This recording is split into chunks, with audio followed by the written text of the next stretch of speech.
નમસ્કાર દોસ્તો, આપણી સાથે અત્યારે જોડાઈ ગયા છે પોરબંદરથી નેતા ભાર્ગવજી આપણી સાથે અત્યારે જોડાઈ ગયા છે. પોરબંદરની જેટલી પણ જનતાઓ છે એના કમેન્ટમાં કેટલાક ક્વેશ્ચન આપેલા છે, એ આપણે આજે પૂછવાની ટ્રાય કરીશું. નમસ્કાર ભાર્ગવજી. નમસ્તે. નમસ્તે. કેમ છો સર? એકદમ મજા ભાઈ. Right sir. અમુક આપણે પોરબંદરની જનતાના ક્વેશ્ચન આવેલા છે ફેસબુકની કમેન્ટમાં અને યુટ્યુબની કમેન્ટમાં, એ હું તમને ક્વેશ્ચન પૂછવા માંગીશ. એમાંથી એક પહેલો ક્વેશ્ચન આપણે લઈએ કે ગુજરાતની અત્યારે જનતા જે છે એમાં ભાજપનું અત્યારે ઓલું આખું અસ્તિત્વ છે, તો આપણે આમ આદમીની જે પાર્ટી આવેલી છે ગુજરાતની અંદર, તો એને આપણે ભરોસો બેસાડવો હોય જનતાની અંદર, તો એ આપણે આમ આદમી પાર્ટી છે કેવી રીતના બેસાડશે? અત્યારે કેવું છે કે ભાજપ ભાજપ ભાજપ બજારે અત્યારે એ જ ચાલે છે. તમે કાંઈ પણ અવાજ ઉપાડવા જશો તો પોલીસવાળા તમને પકડી દેશે. કાં તો તમારી પાસે ભાજપનું આઈ કાર્ડ હોય, કાં તો તમે ભાજપને વોટ આપતા હોય, તો તમને આમાં કાંઈ ના થાય. પરંતુ જો તમે બીજી પાર્ટીમાંથી છો, તમને કાંઈ પણ ભ્રષ્ટાચાર થયો કે કાંઈ પણ તમને ઇન્ફોર્મેશન મળી હોય અને તમે એનો અવાજ ઉપાડો તો તમને પૂરી દેવામાં આવે. તો આના ઉપર સર તમારું શું કહેવું છે? સૌથી પહેલા તો અમારે લોકોનો વિશ્વાસ જીતવા માટે ભારતીય જનતા પાર્ટીની સરકાર જે 30 વર્ષથી ભ્રષ્ટાચાર કરી રહી છે એને ઉજાગર તો કરવા પડે. પછી સરકારની સામે સંઘર્ષ કરીને પણ કરવા પડે કે જે રીતે. બીજી વાત એ છે કે સૌથી પહેલો એક સમજદાર લોકોના મનમાં એક સવાલ થઈ છે, અને એ સવાલ અમને પણ થાય છે કે 30 વર્ષ સુધી આ સરકારને લોકો પસંદ કરતા નથી, એમ છતાં પણ જો આ સરકાર શાસન કરતી હોય તો ક્યાંક ને ક્યાંક કોંગ્રેસ ગુજરાતમાં એને મદદ કરતી હોવી જોઈએ. એટલે કોંગ્રેસ અને ભાજપ બેય સત્તા માટે લાયક નથી, અમે સત્તા માટે લાયક છીએ એવું જનતાને પહેલા તો અમારે વિશ્વાસ અપાવવો પડે. અને વિશ્વાસ અપાવવા માટે અમારે ઈમાનદારીની અને કામની રાજનીતિ કરવી પડે. એટલે પોલીસ અમને પકડી જાય, વાંક હોય કે ના હોય એ પ્રશ્ન કોર્ટ ઉપર વયો જાય છે, પણ અમારે તો સંઘર્ષ કરવો પડે, એટલે અમે કરીએ છીએ. પણ સામાન્ય રીતે જોઈએ તો લોકોને વિશ્વાસ બેસાડવા માટે ખૂબ મહેનત કરવી પડતી હોય છે. અને ઘણીવાર એવું લાગે છે કે પ્રશ્ન લોકોના હોય છે, મોંઘવારી લોકોને નડતી હોય છે, સમસ્યા એ લોકોની હોય છે, અને એ જ લોકો પાછા અમારી સાથે અન્યાય થતો હોય ત્યારે મદદમાં બોલવા પણ રાજી ના હોય તો પણ અમારે કરવું પડે. એટલા માટે કે અમારે કામની રાજનીતિ કરવી છે, ઈમાનદારીની રાજનીતિ કરવી છે, અને લોકોનો વિશ્વાસ જીતવો છે. જી જી. બીજો પ્રશ્ન છે કે અત્યારે તમે પોરબંદરથી છો, પોરબંદરમાં અત્યારે કેવી સ્થિતિ છે? ધારો કે બધી જગ્યાએ ભ્રષ્ટાચાર થતો હોય તો પોરબંદરમાં પણ થતો જ હશે, તો એને ભ્રષ્ટાચારને ખતમ કરવા માટે આમ આદમી પાર્ટી શું પગલાં લેશે? ભ્રષ્ટાચારને ખતમ કરવા માટે આમ આદમી પાર્ટીએ સંઘર્ષ કરવો પડે છે, ને એ સંઘર્ષ પોરબંદરમાં પણ અમે કરી રહ્યા છે. પોરબંદરમાં હમણાં થોડા દિવસ પહેલા નગરપાલિકા જે હતી એ મહાનગરપાલિકા બની છે, અને મહાનગરપાલિકા બનતા એક સામાન્ય રીતે એક સામાન્ય સમજ પણ હોય છે. કાયદો તો કદાચ એમાં લોકોને બહુ કાયદાથી વાત કરીશ તો નહીં ખ્યાલ આવે, પણ સામાન્ય સમજ એવી હોય છે કે કોઈ પણ નગરપાલિકા મહાનગરપાલિકા બને એટલે એમાં વહીવટદારનું શાસન હોય, અને વહીવટદારનું શાસન જયારે ચાલતું હોય ત્યારે વહીવટદાર માત્ર વહીવટ ચલાવી શકે, એને બદલે વહીવટદાર યોજનાઓ બહાર પાડે, યા વહીવટદાર કરવેરામાં વધારો કરે, યા એના નોટિફિકેશન બહાર પાડે. આ બાબતે અમે એક જોરદાર આંદોલન ચલાવ્યું હતું, સ્થાનિક લોકોને સાથે રાખીને. ઘણી બધી સંસ્થાઓએ, સમાજસેવી સંસ્થાઓએ પણ એમાં અમને સાથ આપ્યો હતો. અને આનંદ ભાનંદમાં પોરબંદરના ધારાસભ્ય શ્રીએ રવિવારે રાત્રે 8 કલાકે મહાનગરપાલિકાના સભાખંડમાં એક એવી પ્રેસ કોન્ફરન્સ કરવી પડી કે ભાઈ કરવેરાઓ મુલતવી રાખવામાં આવ્યા છે. બીજે દિવસે અમે જયારે એની વિધિવત રીતે કમિશનર સાહેબને પૂછપરછ કરી કે લેખિતમાં માહિતી માંગી, ત્યારે ત્યાંથી એવો રદિયો આવ્યો કે ભાઈ આવું કઈ થયું જ નથી, અમે કરવેરો કોઈ એની જગ્યાએ વધેલો છે. એટલે પહેલો પ્રશ્ન એ થાય છે કે લોકો માટે આવી બધી બાબતો છે જે ભ્રષ્ટાચાર ગુજરાતમાં લોકોને સૌથી વધુ કનડગત જો કોઈની હોય તો એ ભ્રષ્ટાચારની છે. અને ભ્રષ્ટાચાર આખી એક સિસ્ટમ બની ગયો છે આ 30 વર્ષમાં. એટલે એની સામે લડવામાં થોડી કષ્ટ અમને પણ પડે છે, પણ લડવું જ પડે છે. અને ધીમે ધીમે લોકો જાગૃત થઈ રહ્યા છે ત્યારે લડાઈ પણ આસાન બનતી જાય છે. જી. અત્યારે એવું જોવામાં આવે છે કે આપણે કાંઈ પણ અવાજ ઉપાડીએ, ધારો કે અત્યારે વિસાવદરમાં જે અનાજ ચોરી થયેલી હતી, એવું નથી કે વિસાવદરમાં જ થાય છે, અમારા ગામમાં પણ થાય, ઘણી બધી જગ્યાએ થાય. પરંતુ જ્યારે આમ આદમી પાર્ટીના નેતા પોલીસ સ્ટેશન જાય છે કમ્પ્લેટ કરવા માટે કે આ એક ચોરી કહેવાય, પરંતુ જે પોલીસ છે એ આને માનવા જ રેડી નથી કે આ જે થયું છે એ ચોરી ના કહેવાય, તો એના સેક્શન પણ ઘણા બધા હશે. કદાચ પોલીસને ના ખબર હોય કે પછી કદાચ આમ આદમી નેતાઓને ના ખબર હોય, તો એના ઉપર શું તમારું કહેવું છે કે જે અનાજ જાય છે એ ચોરી કહેવાય કે ના કહેવાય? ચોરીની વ્યાખ્યા ફોજદારી રાહે અલગ અને રાજકીય રીતે અલગ અને ઓફિશિયલી અલગ એવું નથી હોતું. જે ચોરીની જે કઈ પણ જોગવાઈ છે એના અંગે સજાની કે જે કઈ પણ મતલબ કાયદાની જે જોગવાઈ છે એ બધી સમાન હોય છે. હવે થતું કેમ નથી, અથવા તો પોલીસના અધિકારીઓ એમાં ઘણી વખત ખુલાસાઓ આપતા હોય છે, યા ઘણી વખત એમની પોતાની મૂંઝવણ પણ જણાવતા હોય છે. આપણે વચ્ચે જ હમણાં ઘણી વખત ઘણા એવા વિડીયો જોયા જેમાં મોટા નેતાઓ અમારી પાર્ટીના હોય એને રોકવામાં આવ્યા હોય તો એમાં એનો ફેસ એવું કહેતો હોય સામેના વ્યક્તિનો કે ભાઈ આ અમારી મજબૂરી છે. એટલે આવું બધું થતું હોય, પણ આ વસ્તુ એવી છે કે ખરેખર તો ગુજરાતમાં પોલીસ જ અત્યારે આપણી આખા ગુજરાતની આબરૂને બચાવીને બેઠી છે, અને પોલીસને ખરેખર સ્વતંત્ર કક્ષાએ કામ કરવું જોઈએ. એ કરવામાં ક્યાંક ને ક્યાંક રાજકીય હસ્તક્ષેપ થતો હશે, એના કારણે આવું બનતું હોય એવું અમારું માનવું છે. અધરવાઇઝ ચોરીની વ્યાખ્યા વિસાવદરમાં સમાન છે અને પોરબંદરમાં સમાન છે, અને અનાજ ચોરવું એ પણ ચોરી છે. ત્યારે એની જો રેવન્યુ રાહે તપાસ ના થતી હોય, મહેસૂલી રાહે તપાસ ના થતી હોય, તો ફોજદારી રાહે તો તપાસ થવી જ જોઈએ. એમાં કઈ અજીબ કઈ નથી. જી, ઘણી વખત એવું લાગે આપણને કે જે પોલીસ હોય આ જનરલી પોલીસ શેના માટે હોય કે પહેલા અમુક વર્ષો પહેલા કેવું હતું કે જે સામાન્ય માણસ છે ને એ પોલીસ આવે તો આમ એનો ડર નીકળી જતો કે ના આવી રીતના આવ્યા છે તો કાંઈક કરશે. અત્યારે કાંઈક એવું આપણને લાગે છે કે આપણે કાંઈક અવાજ ઉપાડીએ, અને જો આપણી આજુબાજુ પોલીસ મંડરાય તો જે સામાન્ય માણસ હોય ને એ અવાજ ઉપાડવામાં બીવે.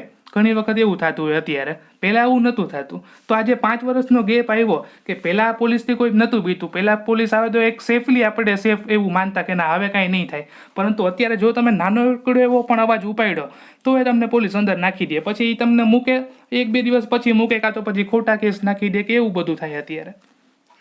નહીં મેહુલભાઈ, અહીંયા તમારી સાથે આ એક બાબતે મારો થોડું મંતવ્ય પણ અલગ છે ને ક્યાંક ને ક્યાંક કદાચ આપને મારો આ જવાબ ન પણ ગમે. પહેલી વાત તો એ છે કે પોલીસથી સામાન્ય લોકોએ ડરવાની જરૂર નથી. જે હું મહેસૂસ કરું છું એ પત્રકાર મેં પણ કામ કર્યું છે જાહેર જીવનમાં, અને રાજકીય રીતે પણ કામ કરું છું, એટલે સામાન્ય અને સરળ લોકોએ પોલીસથી ડરવાનું થતું જ નથી. ખરેખર પોલીસ એની મિત્ર છે, પણ ક્યાંક ને ક્યાંક પોલીસ એ સરકારને આધીન છે, પોલીસ સ્વતંત્ર નથી. આ વસ્તુને આપણે સમજવાની છે. એટલે ક્યાંક ને ક્યાંક ઘણી વખત એવું બનતું હોય છે કે ઈમાનદાર અધિકારીઓની ક્યાંક ને ક્યાંક રોકવામાં, એને થોડી વખત ઉભા રાખી દેવામાં, યા એની ઈચ્છા વિરુદ્ધનું કર્તવ્ય, ઈચ્છા વિરુદ્ધનું કામ કરવા માટે ઓલા કરવા, આવું બધું બનતું હોય છે. પણ એ જવલ લે છે. ત્યારે તમે જે વાત કરો છો એ આખી પોલીસને સ્પર્શતી બાબત છે. એટલે હું તો કહું છું કે અન્ય રાજ્યોની તુલનામાં ગુજરાત પોલીસની ખ્યાતિ બહુ મોટી છે. અમારે અહીંયા પોરબંદરની જ વાત કરું તો અમારા સાંસદ શ્રી ભાવનગરના રહીશ છે, અને અહીં આવ્યા હતા, અને એને પોરબંદરમાં ઉદ્યોગો કેમ નથી આવતા એ અંગે એક વેપારીઓની સભામાં પોરબંદરની છબી ખરાબ છે એવું જાહેર કર્યું હતું. તો અમે બધાએ એનો પ્રતિકાર કર્યો હતો, અને ત્યારે અમે ગર્વ કર્યો હતો પોલીસનો કે ભાઈ પોરબંદરમાં તો એવી પોલીસ છે કે પોરબંદરની પોલીસે અમને બધાને સુરક્ષિત અમે છીએ એવું મહેસૂસ કરાવે છે. એ ચમરબંધી હોય એને પકડી પાડે છે.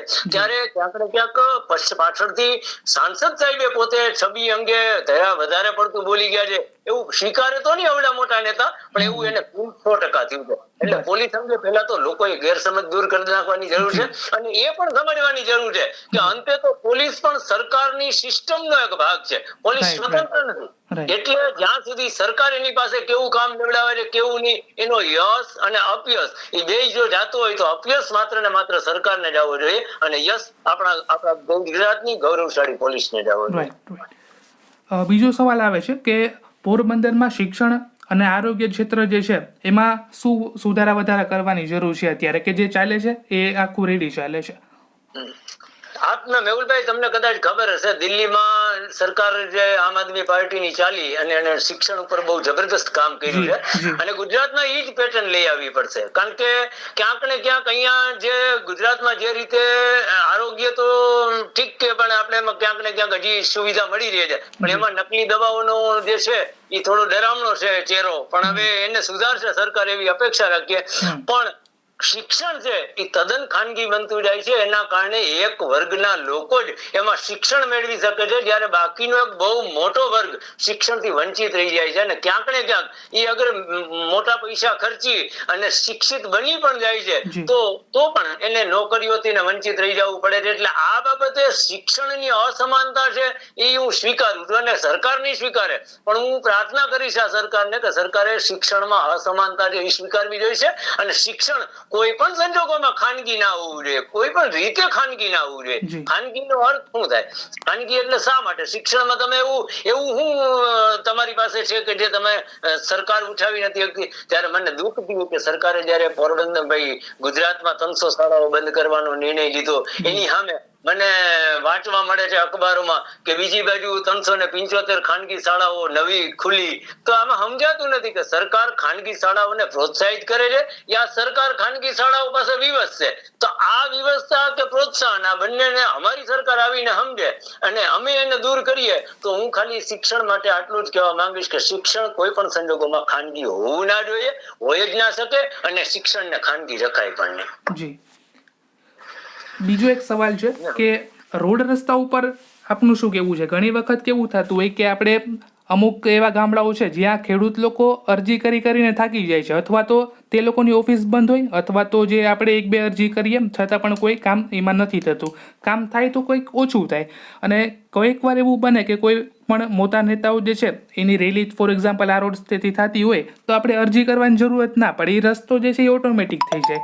એટલે ક્યાંક ને ક્યાંક આપણે એવું માની શકીએ અહીંયા, મારું એવું માનવું છે કે ઉપરથી ને સરકાર કદાચ ફંડ આપતી હશે કે આ રસ્તાને આટલા વર્ષમાં તમારે ઓડિટ કરવું હશે, કે આ રસ્તાને એટલું કરવાનું રહેશે, પરંતુ વચ્ચેથી ભ્રષ્ટાચાર થતો હશે કે શું થતું હશે, એમાં તમારું શું કહેવું છે? નહીં, આમાં હું એક વસ્તુ એટલી કહેવા માંગીશ કે સરકારમાં જે કઈ ચાલતો હોય ભ્રષ્ટાચાર એ સિસ્ટમથી જ ચાલતો હોય. કારણ કે સરકારમાં જાતે નેતાઓ પોતે પોતાની રીતે ના કરે, એટલે સિસ્ટમમાં એમાં જવાબદાર છે, હું માનું જ છું. પણ હું લોકોને એક બાબતની અપીલ કરવા માંગુ છું કે તમને અન્યાય થતો હોય, તમારે ખાલી એક સામાન્ય રજૂઆત કરવાની હોય, તમારા વતી કોઈ રજૂઆત કરી દેતા હોય એને સાથ આપવાનો હોય, કદાચ તમે કંઈ ન કરી શકો તો પણ તમે ભાવનાત્મક રીતે મત કેવી રીતે આપી શકો? તમને શું ખ્યાલ નથી આવતો કે મારે જે પાડામાં રહેવું છે એ પાડાનો રસ્તો ત્યાં સુધી નથી થતો જ્યાં સુધી એની અંદર કોઈ ઈમાનદાર માણસ ના આવે? હું તમને પોરબંદરનો દાખલો આપીશ. પોરબંદરમાં અમારે આપણા વિશ્વ વિભૂતિ મહાત્મા ગાંધીજી આનું જન્મસ્થાન આવેલું છે, સુદામાજી છે એટલે યાત્રા ધામ પણ છે, અને ઘણી બધી પોરબંદરમાં એવી બાબતો છે. એટલે પોરબંદરમાં સરકારના, ભારત સરકાર હોય કે રાજ્ય સરકાર હોય કે અન્ય રાજ્ય સરકાર હોય, સરકારના વિવિધ વિભૂતિઓ મહાનુભાવો પોરબંદરમાં આવે છે. ત્યારે એરપોર્ટ થી લઈ અને મહાત્મા ગાંધીના મંદિર સુધીનો જે રોડ છે એ દરેક વખતે એમ માનો ને કે તમે 10,000 વખત રિપેર થયો હશે, 10,000 વખત. પણ એ રસ્તાને છોડી અને બાકીના રસ્તા તમે જાઓ તો ખાડામાં રસ્તા તમે જો પોરબંદરના છાયા વિસ્તારમાં, બાકીના રસ્તા તમે જોવ તો વંચિતો કે પેલા શોષિતો કે એમની સોસાયટીઓમાં ત્યાં રસ્તા જ નથી થતા. એટલે ક્યાંક ને ક્યાંક આ સિસ્ટમ એમાં બહુ બોધી છે, અને બોધી સિસ્ટમને પ્રોત્સાહન સરકાર આપે છે. એટલે સરકારે આ અભિગમ સુધારવો જોઈએ.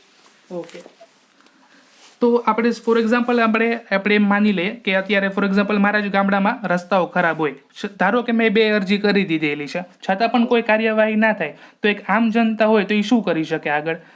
ને આ જો તમે ગામડાની વાત કરું તો ગામડામાં હું તમને બહુ સરસ, બધા કરતા સૌથી વધારે તાકાત ગામડામાં છે.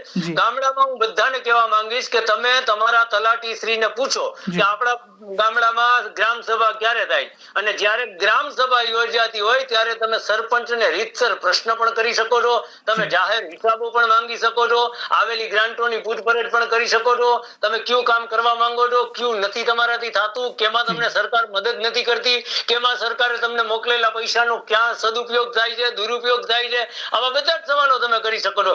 એવા સંજોગોમાં તમે તમારા સરપંચ એટલે કે ગ્રામ સભાને, વ્યક્તિગત સરપંચ નહીં પણ ગ્રામ સભામાં તમે ઉપસ્થિત રહેતા જાઓ. નંબર મતલબ સામાન્ય લોકોને અપીલ કરું છું કે ગ્રામ સભામાં ઉપસ્થિત રહેવું એ એક જરૂરી છે. અને ગ્રામ સભામાં જ્યારે આપણે ઉપસ્થિત હોઈએ ત્યારે નિર્ભીકપણે આપણે સવાલ પૂછવો જોઈએ. આપણા સવાલને જવાબ ન મળતો હોય તો આપણે એનાથી ઉપર તાલુકા પંચાયતમાં જવું જોઈએ, તાલુકા પંચાયતે જવાબ ના આપતી હોય તો આપણે જિલ્લા પંચાયતમાં જવું જોઈએ, અને જિલ્લા પંચાયતે જવાબ ના આપતી હોય ત્યારે આપણે સરકાર પાસે જવું જોઈએ. તો આવા 2-3 સ્ટેપ હોય છે. સામાન્ય રીતે પહેલા સ્ટેપમાં આપણને અત્યારે તમે અગાઉના પ્રશ્નોમાં પૂછ્યું તેમ પહેલા સ્ટેપમાં સામાન્ય રીતે માણસ ગભરાઈ જાય છે, અટકાઈ જાય છે, રોકાઈ જાય છે, અટકાઈ જાય છે, એને કારણે નથી થતું. પણ ખરેખર ગભરાવાની ક્યાંય જરૂર નથી. કાયદામાં બહુ વિશાળ સત્તાઓ લોકો પાસે રહેલી છે, તો શા માટે ગભરાવવું જોઈએ? તો આ 5 ક્વેશ્ચન હતા જેમના તમે જવાબ આપી દીધા છે. હું આશા રાખું છું કે જે પણ અમારી ઓડિયન્સ હશે એમને આ જે જવાબ છે મળી ગયા છે. અને તમારો કોઈ પણ નવો ક્વેશ્ચન હોય કે તમે કાંઈ પણ પૂછવા માંગતા હોય તો તમે ફરીથી આ વિડીયોની નીચે કમેન્ટ જે છે તે કરી શકો છો. હું આભાર માનું છું સર આ ઇન્ટરવ્યુમાં જોડાવા માટે. થેન્ક યુ ધન્યવાદ. તમારે કાંઈ સર પૂછવું હોય ઓડિયન્સને, અમારી ઓડિયન્સને કાંઈ કહેવું હોય તો અમારી મોસ્ટ ઓફ ઓડિયન્સ ગુજરાતની છે, અમુક બીજા સ્ટેટની પણ છે. હું આપના દર્શકોને એક પહેલા તો વંદન કરવા માંગુ છું અને વિનંતી પણ કરવા માંગુ છું અને કહેવા માંગુ છું કે તમારી આસપાસ તમે પહેલા તો પાર્ટી કે આ કે તે કે આ બધું ભૂલી જાઓ. તમારી આસપાસ તમારા માટે લડતી વ્યક્તિની મદદમાં તમે ખડે પગે રહ્યો, નંબર 1. અને નંબર 2, તમે તમારી માંગણી જ્યાં સુધી તમારા મોઢેથી ઉચ્ચારશો નહીં, તમારા મોઢેથી બોલશો નહીં, તમારા હાથેથી માંગશો નહીં, ત્યાં સુધી આ સરકાર તમને કાંઈ આપવા માંગતી નથી. એના ઉદાહરણ તમને આપી દઉં તો માની લ્યો કે એક નાનકડું શહેર છે, એ શહેરમાં કોઈ રાષ્ટ્રપતિ કે મુખ્યમંત્રી કે પ્રધાનમંત્રી જેવા નેતાઓ આવે છે તો આખું મઢાઈ જાય છે રોડ ને રસ્તાઓ ને સુવિધાઓ. એ જ રોડ અને રસ્તાઓ અને સુવિધા આપણે નથી બોલતા એટલે નથી મળતી. બાકી પ્રધાનમંત્રી શ્રી કે મુખ્યમંત્રી શ્રી ના આવે તો પણ આપણું ગામ ચમકવું જોઈએ કે આપણો વિસ્તાર કે આપણો મહોલ્લો એ સુવિધાથી સજ્જ હોવો જોઈએ. ને ના હોય તો આપણને જ્યારે નવરાશ મળે ત્યારે આપણે સત્તાના જે સેન્ટર હોય એને રજૂઆત કરવી જોઈએ અને રજૂઆત કરતા ડરવું ના જોઈએ. કારણ કે અંતે લોકશાહીમાં આપણે એટલે કે લોકો મોટા છે, લોકો મહાન છે અને નેતાઓ અગર આપણા માટે સેવા કરે છે તો એ સેવા ફ્રી ઓફ નથી કરતા. એનો પણ એ સરસ મજાનો પગાર લે છે અને આપણે પેન્શન આપીએ છીએ અને આપણે સુવિધા આપીએ છીએ અને એવડી મોટી સુવિધા આપીએ છીએ કે આપણે કદાચ 200 રૂપિયાની થાળી જમી નથી શકતા પણ આપણે જેને ચૂંટીને મોકલીએ છીએ એ લોકો એની કેન્ટીનમાં 5 રૂપિયામાં થાળી એને ભરપેટ મળે છે, એ આપણા પૈસાથી મળે છે. એટલે આપણે નહીં બોલીએ ત્યાં સુધી આપણા માટે કોઈ કામ નહીં કરે એવી પ્રાર્થના કરું. તો આભાર માનીએ છીએ હું અને મારી ટીમ તમારો આભાર માનીએ છીએ આ પોડકાસ્ટમાં જોડાવા માટે, ઇન્ટરવ્યુમાં જોડાવા માટે. કાંઈ પણ નવા કમેન્ટ આવશે, ક્વેશ્ચન આવશે તો અમે ફરીથી તમને કોન્ટેક્ટ કરવાની કોશિશ કરીશું. જી ચોક્કસ.